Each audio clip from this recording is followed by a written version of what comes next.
Welcome to the Northern Business Podcast. Each week we talk to people active in business and the economy about the big issues driving growth in the north of England. We're sponsored by Vertu Motors, one of the UK's largest motor retailers. You can see its website at vertumotors.com. I'm Graham Robb, owner of Recognition PR. We help scores of businesses promote their products and services. Some are featured on this podcast. Make sure you don't miss an episode by subscribing on YouTube or wherever you get your podcasts. In the studio today we have Ben Quaintrell, who's the Managing Director at My Property Box. And down the line, talking of property, we have the director of one of the most important property events in the UK, Phil Laycock of UK Reef.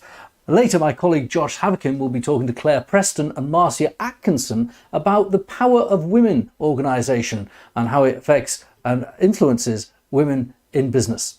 Now, gentlemen, welcome to the programme. We've got Phil and Ben joining me. I'm going to start, if you don't mind, Ben, with Phil, because UK Reef is once again almost upon us. Now, for people who are not in property, UK Reef may not be as familiar as it is to others. Tell us what Reef stands for, Phil. It's the UK's Real Estate Investment and Infrastructure Forum. Now, you're holding this event in Leeds. It's over several days. Give us a brief overview of what people who are attending could expect to see. It's now the biggest multi-sector, multi-geography real estate and infrastructure event in the UK. So people can expect to meet with over 1,500 property investors, developers and occupiers. We've got the vast majority of the UK's councils there, again, talking about their development opportunities. And we've got those that are involved very much in the building process. So we've got the supply chain, the contractors, the consultants, the architects, and pretty much everybody comes together over 3 days in Leeds from the 21st to the 23rd of May. I dropped in for one of the days last year and it was buzzing, very warm, sunny day as well it was, if I remember rightly, and it was very crowded. It takes place, it did last year at the Royal Armouries. Is it the same venue? It's the same venue, yeah. We like the Royal Armouries. It's a quirky site sandwiched between the river and the canal. We've got room for pavilions. There's the Big Armouries Museum, which we managed to take over for 3 days, and we've got lots of other spaces around the site now, which is great. So it's not like a big empty shed with a Lexpo stuck in the middle with a stage. It's got a bit of personality as the Armouries site. And the actual event is lots and lots of breakout events, lots of pavilions with things happening all simultaneously. You're spoiled for choice if you want to find out what is happening in the UK when it comes to property investment. We'll go into it in detail in a moment, but just give us a bit of history. How did it all start? It started during lockdown with the idea really that the UK needed a single multi-sector real estate event. You had to go abroad to have something similar, which seemed crazy at a time when we were all questioning our carbon footprint, and it also coincided quite nicely with levelling up. So Leeds was the perfect venue for a conference like this in terms of levelling up, and central government really embraced the idea quite early on, the private sector, local government as well. And the fact that it's grown 3,700 year one, 7,500 list year, will be over 12,000 people attending this year. It's just going to be a very busy 3 days in Leeds. Sure. It does look it. And there are people of influence attending. There was, as you say, I remember on business going to an event of a similar structure in the south of France in March, with all very sunny weather and lots of people sipping champagne, and there was a lot of gossip and lots of world cities, but it didn't have as much relevance as I felt UK Reef did last year to me as a business and an individual in the north of England. UK Reef was giving us much more relevant content.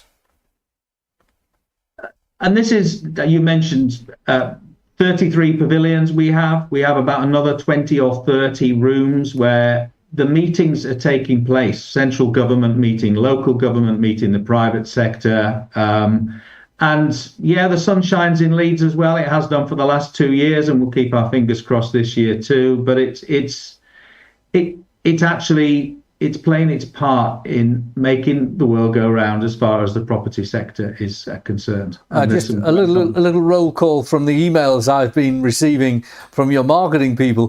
These are the towns, cities, venues from the north of England, and they're all from all over the country, I should stress, but this is the Northern Business Podcast. Hull, Cheshire, Warrington, Newcastle, Tees Valley, South Yorkshire, Westmoreland and Furness, Manchester. They're all there, and probably more as well.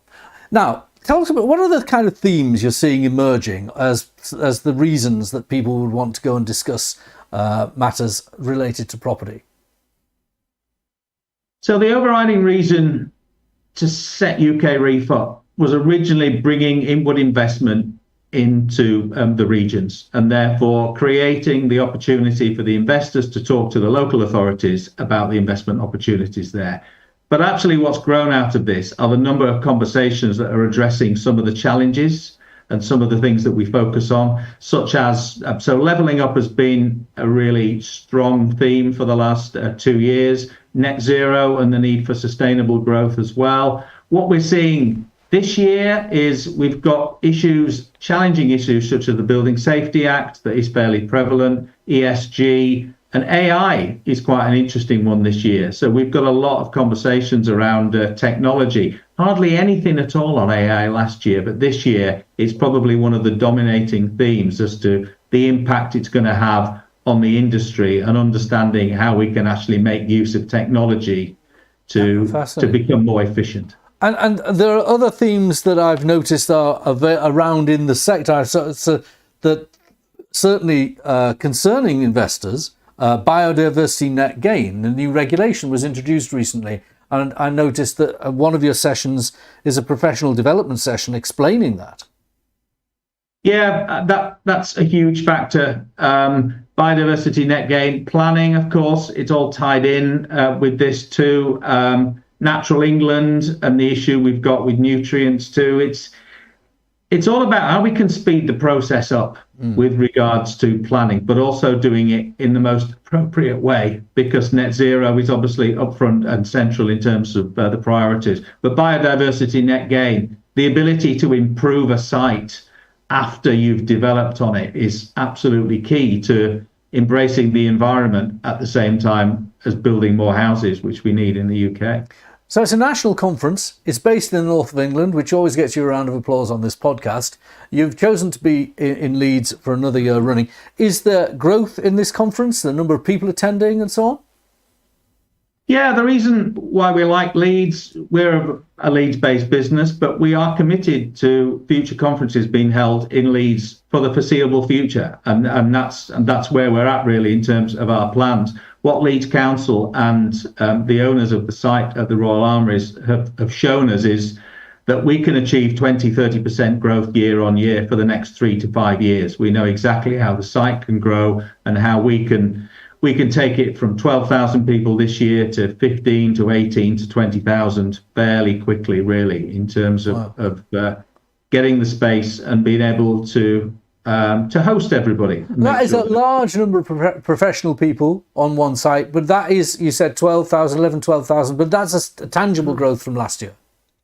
That is, yeah. So that's up from 7,500 last year. We were aspiring to 12,000 this year, but it's great to achieve that. We still have 3 weeks to go, and we are around about 11,500 now. And the last few weeks is traditionally fairly busy in that regard.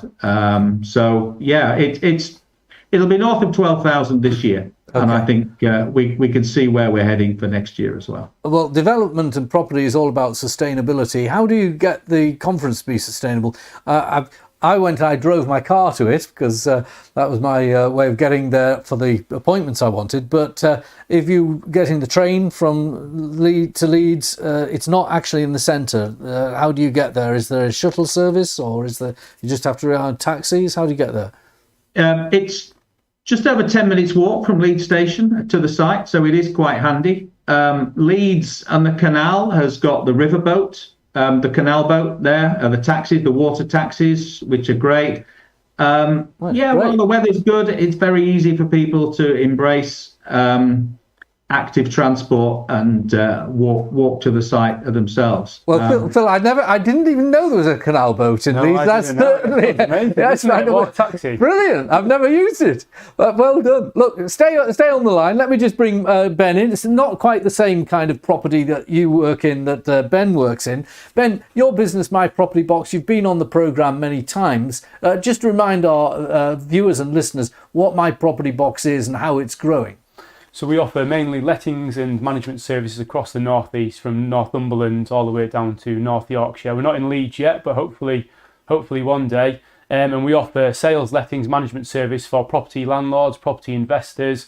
We work with a lot of SME investors ourselves, and it's fantastic what Phil's doing in UK. The connecting people, which is what it's all about, because what happens is you get a lot of investors that have cash that want to invest in property. You have a lot of developers that want to develop, and whether it's small developments or large developments, and then you have the local authorities, and it's about connecting people, and attending conferences like that is a perfect way to connect people and solve our housing crisis that we all have upon us now.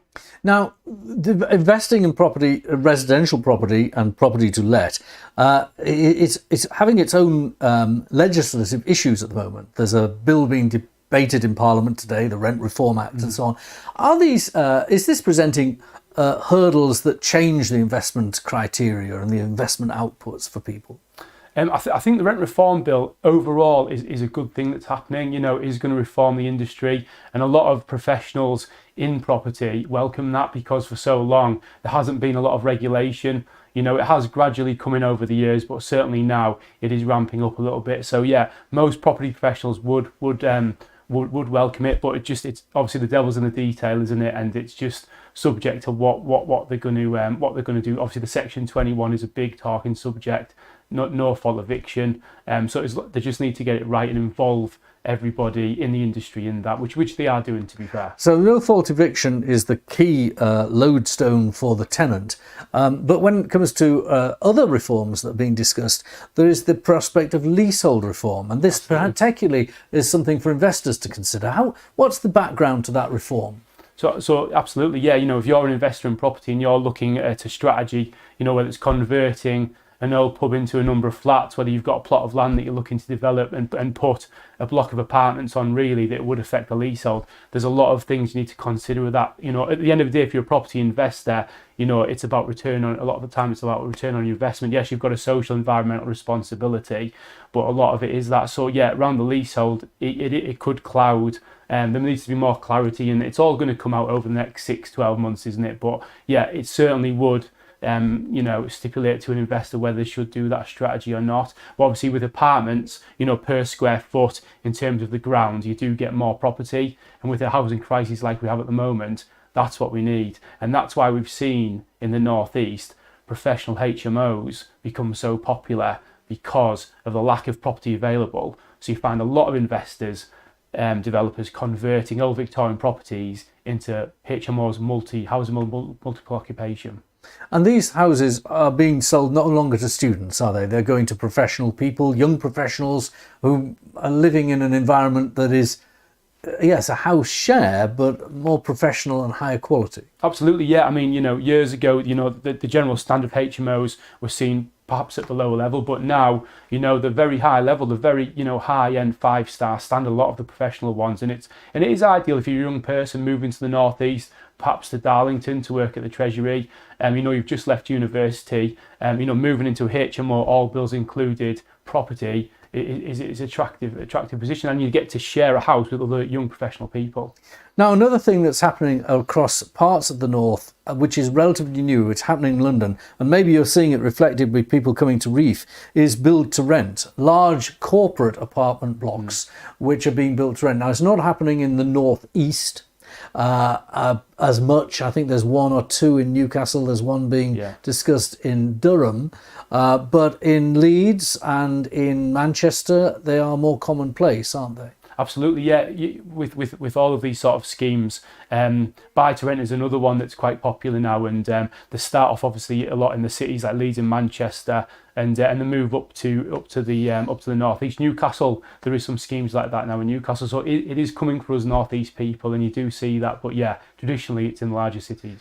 Now, when it comes to investment returns, and I suppose this goes to you as well, Phil, people are attending your conference and they're attending in greater numbers. People are investing in property, and you'd expect that the investment appetite has been diminished. But isn't it the case that it all fits into where interest rates are and they're likely to come down? The smart investment might be looking again at property. Phil first. It's interesting what you're saying with regards to rental, because we're going to talk an awful lot about build to rent and shared ownership and shared occupation as well, because so getting mortgages for houses hasn't been a massive challenge, and house prices over the years. So I think we're seeing some quite nice balanced conversations now about the type of housing that councils need with regards to that. But yeah, it's definitely going to give us a boost if the mortgage rate starts to come down significantly again, because I think it has been a tough last few years, hasn't it, as it's gone through the roof, really, compared to recent levels. And what's your assessment of where the rates are and what that is doing to investment appetites? Yeah, I agree with Phil. Yeah, it has been a difficult few years, and what we tend to find generally is actually in the last sort of 3 to 6 months, first-time buyers have actually started now being a little bit more active in looking at property, where maybe 6 months to 12 months ago they were waiting, they're worried about the interest rates, but now it kind of feels like, is it the normal thing of where we're at now? It might drop a little bit. Inflation was announced that it dropped last week, so is there a an interest rate reduction coming? We hope so, but certainly first-time buyers, they're definitely a little bit more confident, because it is what it is. They want to crack on with things. Investors, it's all about the return on investment and the money out and all the rest of it. But yeah, like Phil says, it has put a slight damper on it over the last few years. So hopefully, I'm always the optimist. Hopefully good things to come. And one last question to you, Ben. Your business is growing. I'm not talking about the market of how many houses you sell and how many houses you lease out and so on. I'm talking about the business. You're actually acquiring new businesses. You're building your business up by acquisition. Tell us about that and why you decided to do it that way rather than organically. Yeah, so we're doing a lot of, it's called buy and build, so we're buying other lettings businesses and estate agencies at the moment in the northeast, and it's the point you made before. There's a lot of changes in the industry. The rent reform bill legislation's one of them, AI is another one, technology changes, and it's just that time in our industry where there's a lot of consolidation, a lot of people retiring, getting out of the industry, a lot of changes, and we're just in a position at the moment where we're consolidating on that, and we're looking to continue the growth, and that's we've bought 10 businesses in the last 4 years, and we're going to continue doing that at the moment. Well, look, Phil, thanks for joining us from Leeds, and have a great conference next month. I'm going to try and get there. I haven't yet bought my ticket, and I know I'll have to hurry. And Ben, thank you as well. Welcome. Now, let's change the subject. Go over to my colleague Joss Havokin, who's been speaking with Claire Preston and Marcia Atkinson, both from the organisation Power of Women. Thanks, Graham. This week I have two people on from the Power of Women campaign. You might have seen it as POW. I've got Claire Preston, who's the head of operations at the campaign, and Marcia Atkinson, who's one of the lead corporate sponsors. Thank you both for coming on this week. Thanks for having us on, Joe. No problem. Now, I keep seeing POW absolutely everywhere in the news and on LinkedIn, but for those who've maybe missed the campaign, could one of you please, maybe Claire, tell us a little bit about the campaign and the ethos behind it? Where did it come from? Well, that's a really interesting question. So it came from the seeds of an idea from a remarkable woman who many people will be familiar with, the late and very dear Pro-Vice Chancellor Jane Turner over at Teesside University. She was a massive champion of equality and a champion of social mobility. And as a result of the report that was published in 2016, which stated that Teesside was the worst place in the UK for teenage girls to grow up, she decided that she was going to do something about it, which was very Jane. The idea evolved in various different ways, and it culminated in the establishment of the Power of Women as a CIC a few years ago, just before Jane sadly died. So what we do now is we work in schools across the North East to raise aspiration and ambition and break down gender stereotypes and teach children that they can be anything that they want to be, regardless of gender or postcode. Right, you do that by working with business people to almost act as a beacon for people to, you know, kind of have aspirations and see the people who they maybe could be. So what's new with the campaign? You've mentioned Teesside, but it's not just Teesside anymore, is it? No, it isn't. And you're absolutely right. Role models are a massive part of what we do. But also really key to that is that we can't do what we do without the collaboration and input and support of the local business community, which is obviously really, really critical in so many ways for the exposure and the opportunities for children and teaching them what's available locally and further afield. But we need the support of really proactive business leaders who actually want to get on board, developing our young people, developing their talent for the future. So we have fantastic sponsors who help us to do that. And one of them is on the call with us today, Marcia. So I'm asking, why did you decide to get involved, and what is it that your company and you are doing? Well, I'm Marcia. I'm the financial director of BTS Facades and Fabrications. We make bespoke metal facades for the outside of buildings, for anyone that doesn't know. I went to my first POW event in 2021 for International Women's Day, and they just did an amazing presentation on the wonderful work that POW was doing in the Teesside area. And after seeing everything on LinkedIn and what they were doing, I wanted to bring it to County Durham. We live in a deprived area also, and I know Teesside, the steelworks shut down and everything, and there was a lot of redundancies and a lot of underprivileged families that couldn't afford to live. Well, we have that with the mining villages in this area. And what POW we're doing with the children just really bowled me over. I wanted it to be part of County Durham as well. Okay, so it's now moving into Durham, and I think that includes Darlington. How can people in the area get involved? Is there an opportunity for them to maybe go out a little bit? Yeah, so Marcia has been really instrumental in gathering together a cohort of business leaders over in Aycliffe, which has enabled us to extend our reach to a new group of schools over that way. But we need the support of businesses in so many different ways, and there are loads of ways that people can get involved, either through using their CSR volunteering days, through corporate sponsorship, net sponsoring events, joining our fundraising campaign and initiatives, and sponsoring schools. So schools have very tight budgets. There's so much benefit to schools being involved. The whole school community benefits when we work with those schools and with those young people. But we really do need additional financial support and collaboration. Okay, so say I'm a business over in County Durham. Obviously, sounds like Marcia's got Newton Aycliffe and that area absolutely on lockdown. But if I wanted to come along and maybe speak to some of the other people who are involved and see a little bit of it, is there a place that we can do that? Is there regular meetings? Absolutely. We have monthly networking meetings, but because of the new groups that we're developing and that community we're building over in Aycliffe with Marcia's help and another lady, Nikki Jolly, we're planning a number of events specific to that region. So do you want to talk about that, Marcia, about the event that we've got coming up?